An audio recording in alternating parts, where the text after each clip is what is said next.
What's up, guys? George back again to do another Blu-ray and DVD update video with some new reviews, all horror, all mostly independent horror films, but really some decent films in here. I haven't done one of these in a long time. I've been doing, if you notice my channel, I was doing individual reviews on certain titles. I just haven't felt like making them lately, really. So I figured I'd do like I used to do and do one long update. With the first couple things I want to give a shout out to Clint at MVD for sending these along to me. And these two are on the MVD Rewind collection. And the first up we have is The Return of Swamp Thing. I think it was Scream Factory that put out the original Swamp Thing movie a couple years ago, or last year, and obviously this is the sequel. I always like the sequel. It's very campy.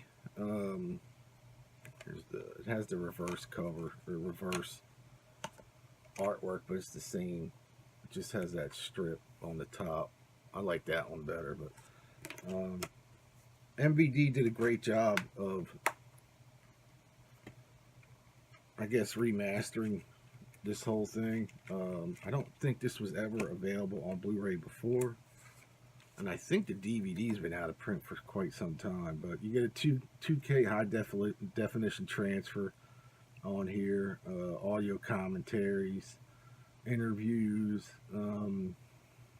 the trailer, promotional TV clips, Greenpeace public service announcements, 89 promo reel, photo gallery, comes with the mini poster. I love the MVD Rewind collection. Makes it look like the old school VHS rentals.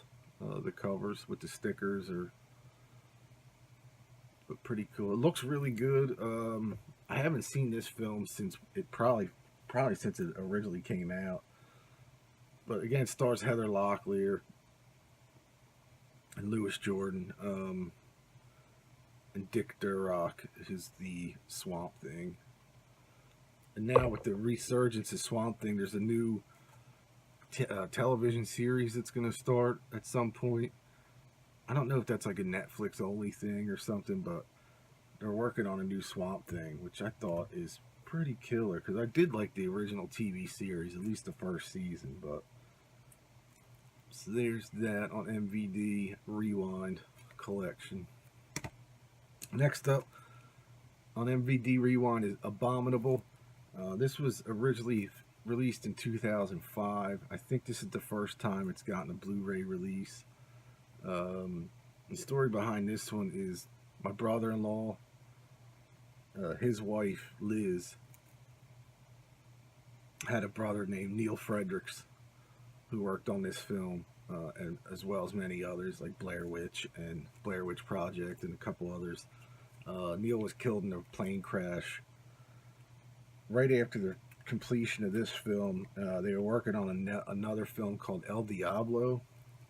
They were filming B-roll for it when the plane went down. He was the only one that didn't survive, because he was strapped in, hanging out of the plane, filming B-roll for that film, and like a swamp in Florida or something. But so that was a bummer. But I knew he was working on this film.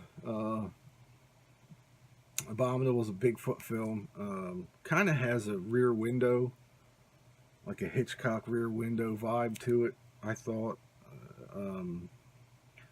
Stars Matt McCoy, who I think Matt McCoy was the guy that took over when Steve Guttenberg left the Police Academy series, the movie series. I think it was Matt McCoy that they kind of threw in there as the new Steve Guttenberg. But also has cameos from Jeffrey Combs, Dee Wallace, Lance Hendrickson.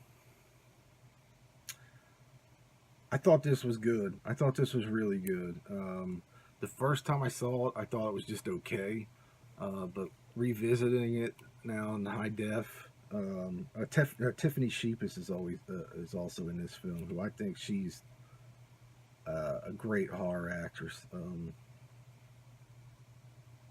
Plus, she's cute as hell too. But and she has the best death scene I think in this film. But really cool film, I thought. All practical effects for the most part.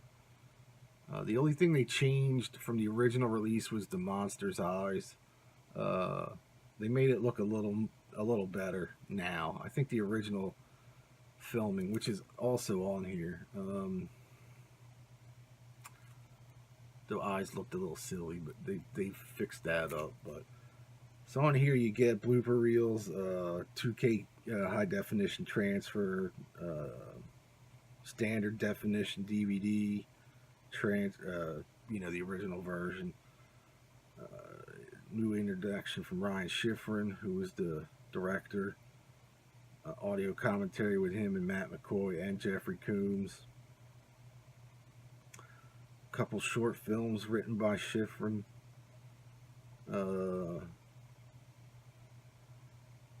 Starring Ray Park, Malcolm McDowell, and Kane Hodder. Original 2005 version of Abominable on here.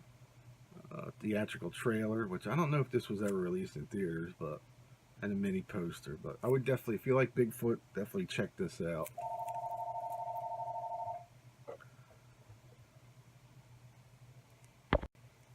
Goddamn phone, they don't know I'm filming. So definitely check out Abominable. Pretty good Bigfoot film. Also a couple other Bigfoot films. I picked up Big Legend. Also has Lance Henriksen in this one. He loves his Bigfoot movies. And Adrian Barbeau, they make cameos in this. I thought this was decent.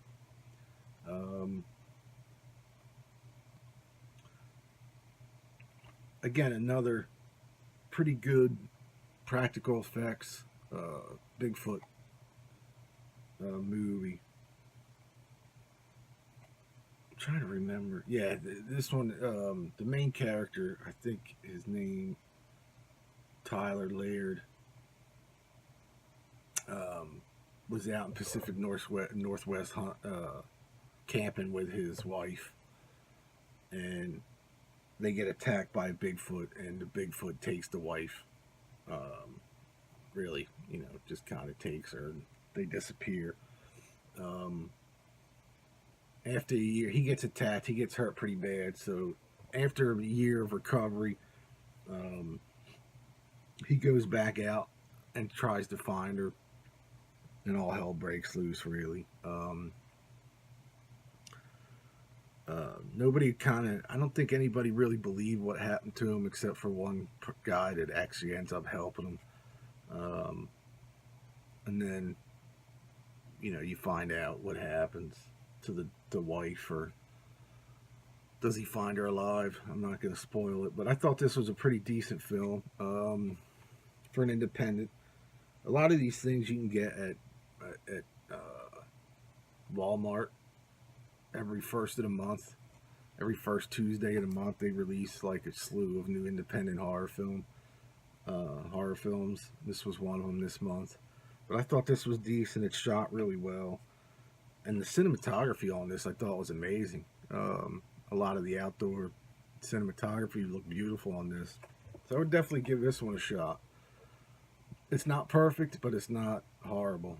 And, it's just a good hour and a half of, kind of like a hunting Bigfoot type thing, but pretty cool. Next one I picked up was Primal Rage. Again, another Bigfoot film. I guess you can see where my head was at this month. I thought this was probably one of the better ones done too. I've seen some really terrible Bigfoot films, and the three I just mentioned are all pretty decent. These three. But I think Primal Rage is probably a little better than Big Legend. Again, another practical effects film, which I think is the only way to really do it with Bigfoot stuff. Nobody in here really that I know as far as actors go. You know, like I've seen before, which I may have, but I just don't know. But again, another, you know, kind of in the middle of the woods.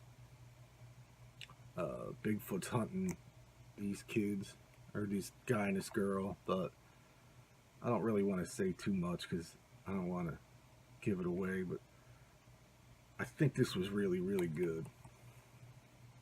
I would suggest if you're into Bigfoot films, any one of those three to start is pretty killer. Next up, I waited. A lot of these I wait to when they go on sale for pretty cheap on Amazon or at Best Buy. So I hit the $5.99 bin a couple weeks ago. I picked up Wish Upon. I wish that I didn't pick this up. This was terrible. Just a terrible film. Too many flaws to even mention in this film. Kind of a cool idea, premise-wise, but it's been done before. We watched the unrated version, and there was nothing in the unrated version that, for me, to be considered unrated. It was weird. I don't know. I can't imagine what the rated version, the PG-13 version was, because there was nothing terrible in the unrated version that they had to even do an extra cut of that film. I don't get it. But anyway, it's about this man and his daughter. They live alone. The mother was killed. The mother hung herself years before when the girl was young. And one day the father comes home. He's like a dumpster diver kind of guy. He tries to get like all kinds of shit out of the dumpsters to resell. He comes home with this box and gives it to her for her birthday. He finds the box in the garbage. He cleans it up real nice and gives it to her.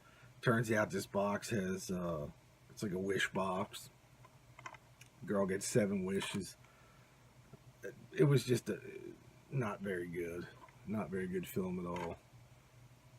Let me know what you thought of this. I didn't buy into the whole thing.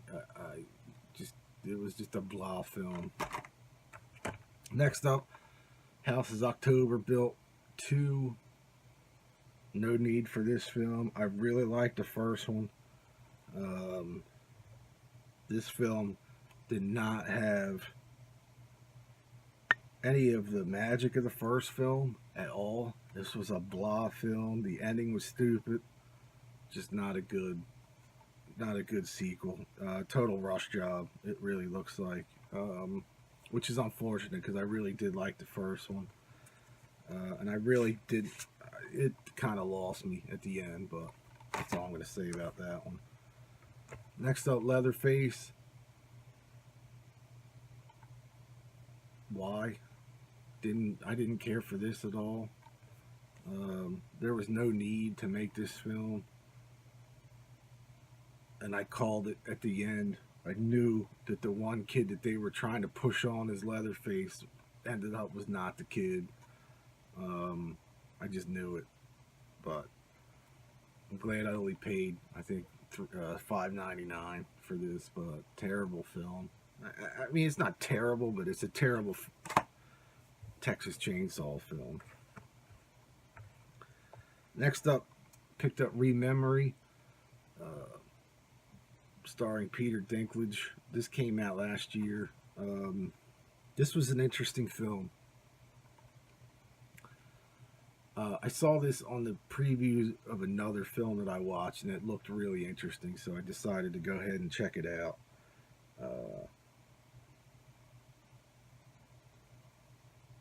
But it's about this guy. He's found dead. He's a scientific guy. He's found dead in his office. He was working on a device that was able to extract, record, and play people's memories.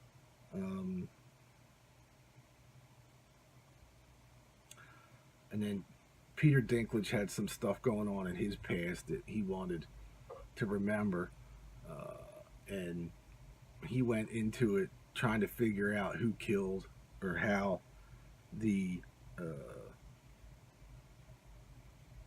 the scientist died. And he it's hard to explain. He takes the machine that kind of records your memories and play back your memories, which I thought was a weird and pretty cool idea. But I really liked this film a lot. I thought it was good. A little slow moving in certain parts of it, but overall I thought it was a decent film. And Dinklage was really good in it. I always liked him, so it's an interesting film. I would definitely suggest checking out the trailer for this on YouTube.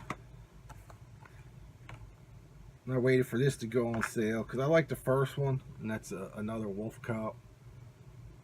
Kevin Smith has a cameo in this. I thought it was funny. He plays the town mayor.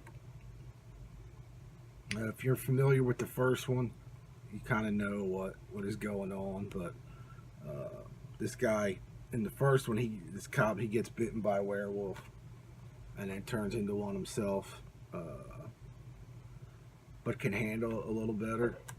He can remember everything that he does most of the time. He does during it, and he can turn into a werewolf pretty much at any time that he wants, as long as there's a full moon around. Another good, fun, campy monster film. Maybe not quite as good as the first one, but still fun to watch. It's still fun to watch, I thought. However, I did fall asleep in the middle of it, so I had to go back and finish it. A couple other things that I haven't watched yet, but I picked up during this month and last month's Walmart when I was there. I just happened to pick them all up. These are all the $9.99 or $7.99 horror films, which I'm going to be going on vacation here, so I might take a couple of these with me. First up is Hidden, and if anybody's seen any of these films, please leave me a comment below. Let me know what you thought of them. This looks interesting. Stars Alexander Skarsgård, whose brother plays Pennywise in It, the new It. That looks pretty cool. Jackals. This looked interesting. And it stars, was it Ben Sullivan or Kevin? Yeah, Gertrude. No, how do you say that name? Anyway, I heard good things about this one. They didn't have it on Blu-ray. It was the director of Saw, the final chapter, did this one. So again, let me know what you thought of that. This one I did watch, Ghost House. It was just okay. It was just okay. It's not something that I would probably watch again, but it kind of reminded me of Drag Me to Hell a little bit. House of the Witch. This looks kind of interesting. This is on Mar Vista, which is a Phase 4 film company, I guess.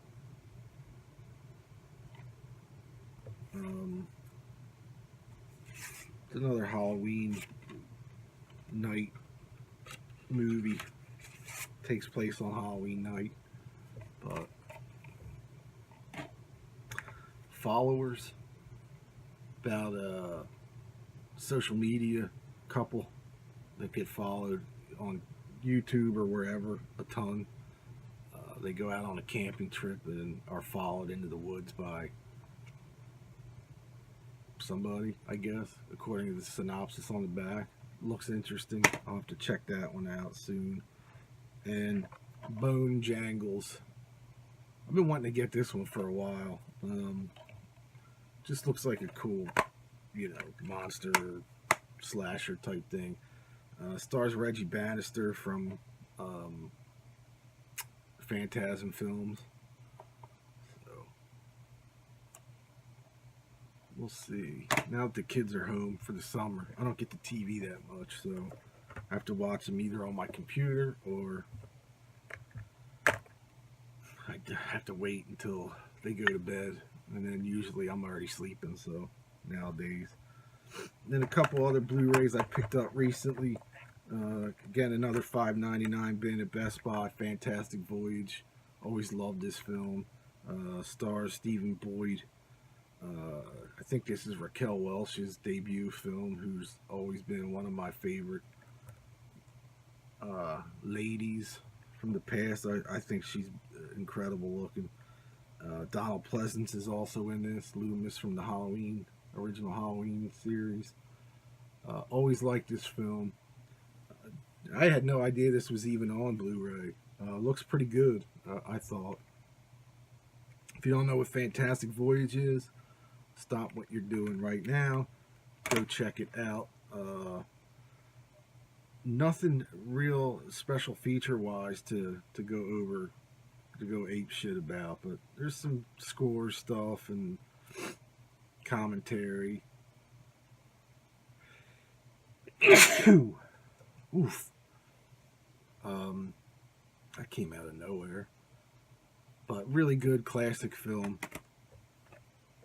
I finally picked up Mars Attacks. I've been telling the little kids about this film for a long time. It was cheap enough now on Blu-ray. This is a UK, I think, or now where did I see this one was from?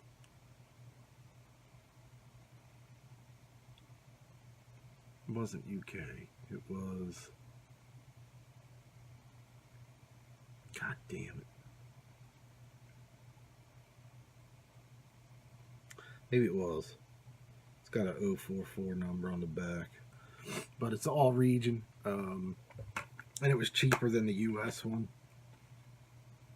They all have the same bonus material, which is nothing on either one. So I just went with the cheaper one. Plus this had a better cover.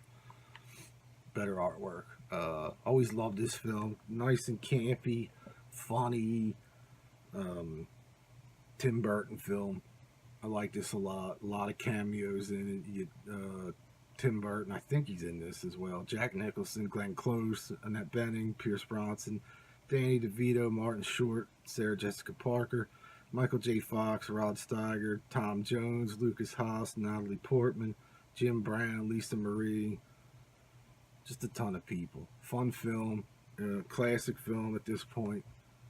I don't know, it's just a real fun, goofy alien film. Picked up the Evil Dead extended cut. It's only available in Australia, I think. Was it Australia?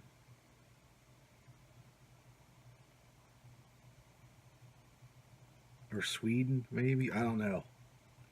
Maybe it's Swedish. Yeah, it's Sweden, I think, but it's all region. And it has the extra, like, 10-minute cut of Evil Dead, the remake, which for some reason they have not released here in the United States. I don't know if the original run of the Evil Dead film on Blu-ray and DVD didn't sell well enough for them to do this, but they were supposedly on Hulu or one of those downloadable apps, movie services. You could watch this. I never found it, so I went ahead and found the actual Blu-ray from overseas. And like I said, it's all region. Looks fantastic. Has all the bonus shit that the regular one does.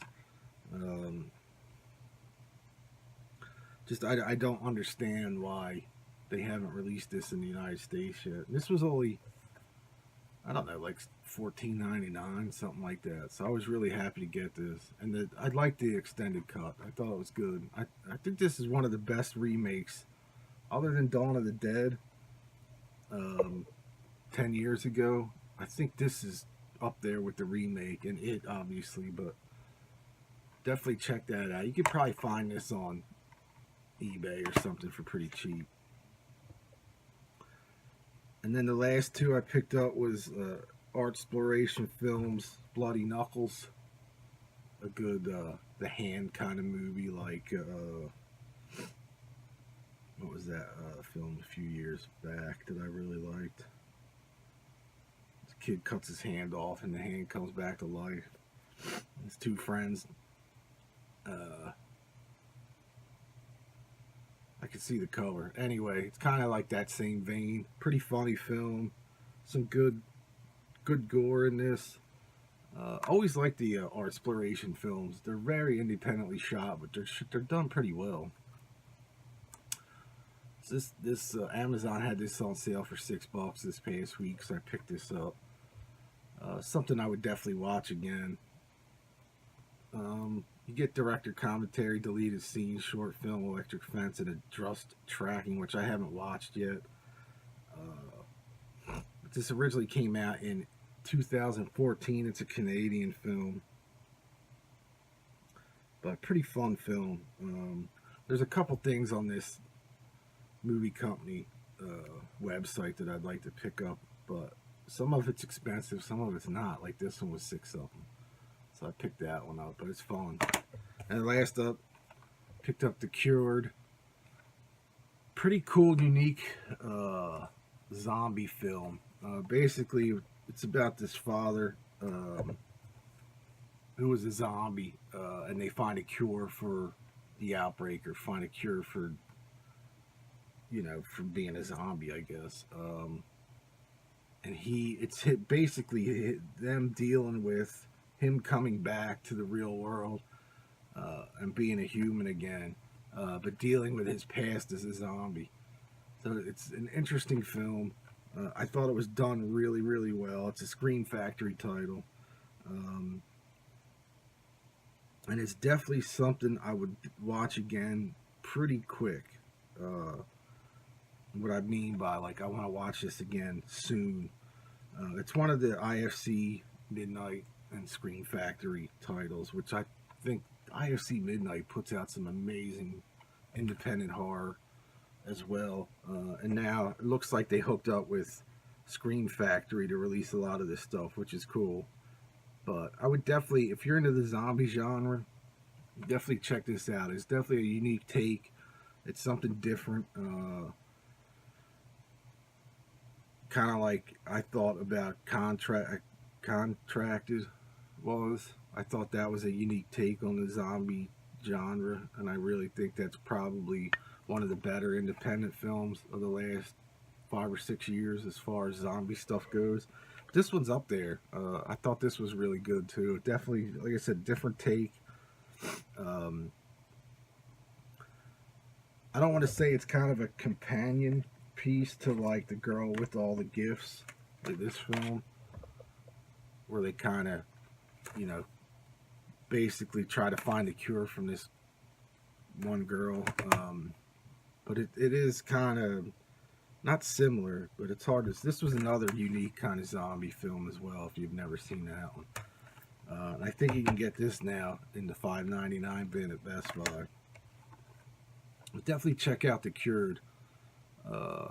It's definitely interesting. It's an interesting film, and I will be revisiting this hopefully this week sometime. But anyway, that's enough rambling about movies for this.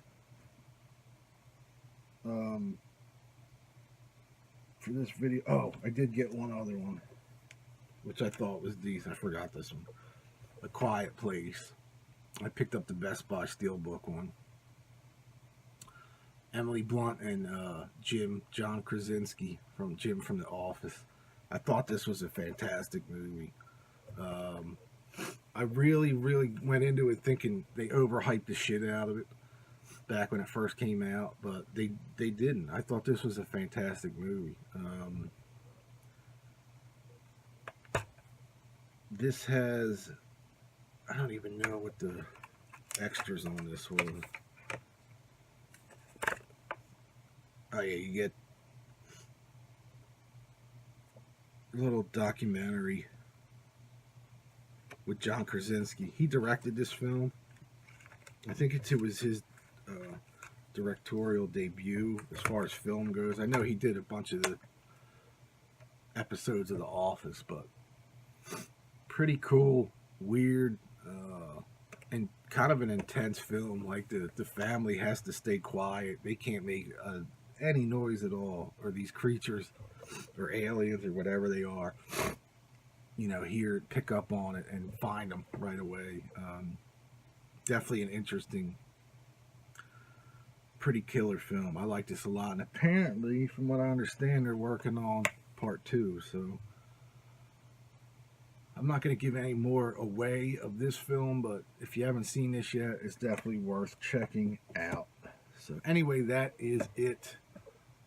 Follow me on Facebook and Twitter. Click that thumbs up button if you like this video. Please leave me a comment below and let me know any movies that you think I should check out, or any of the movies that I showed. Leave me your comment on any of those films as well. And I will talk to you all real soon. Next up will probably be a CD update and another LP update at some point. I picked up a couple of cool things. And then also a new Nerd Alert will be hopefully by the end of the summer. So anyway, that is it. And a new weight loss video will be up probably within the next couple weeks as well. So I'll talk to you all real soon. Thanks for watching. Peace.